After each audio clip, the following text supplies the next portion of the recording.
Hello! In this video we will be discussing Watson and Crick and their contributions to our knowledge of the structure of DNA.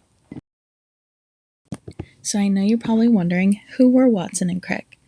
Well, James Watson and Francis Crick were two scientists who studied DNA structure.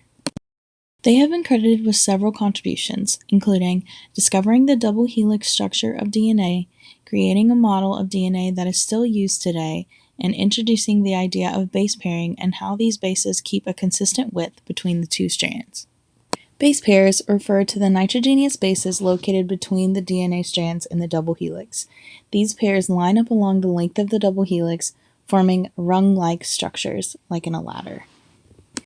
Each of these bases have a complementary base that forms the pair. Adenine pairs to thymine and cytosine pairs to guanine. They are connected through hydrogen bonds. These are weak bonds, helping to allow for the DNA to unwind when replicating. Another key component of the DNA structure is the phosphate backbone, formed by the phosphate group and deoxyribose carbon. These three components together form a complete nucleotide.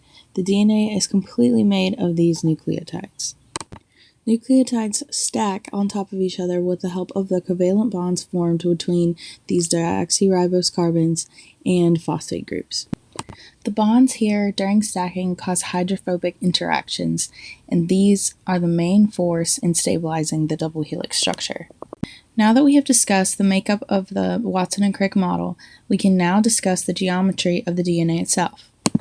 The double helix structure of DNA molecules creates a wider gap, called the major groove, and a smaller gap, called the minor groove. Both are important binding sites for proteins that assist in regulating gene activity and maintaining the DNA. Even though there are many forms of DNA, all have a handedness, which is defined as a property that describes how the grooves are oriented in space. In the Watson and Crick model, the DNA is a right-handed helix. This is known as B-DNA. The opposite of this is left-handed helix, known as Z-DNA. Now that you know how to find handedness, let's look at a couple examples. This image was pulled from a news article that was written in March of 2020. We know that this is left-handed DNA because of the way that the front strand wraps around. Next two examples are two that I found from Facebook. They are both also left-handed, as you can see by the front strand wrapping up and to the left. Our last two examples that I also pulled from news articles. The one at the top left has right-handed and left-handed DNA, shown here.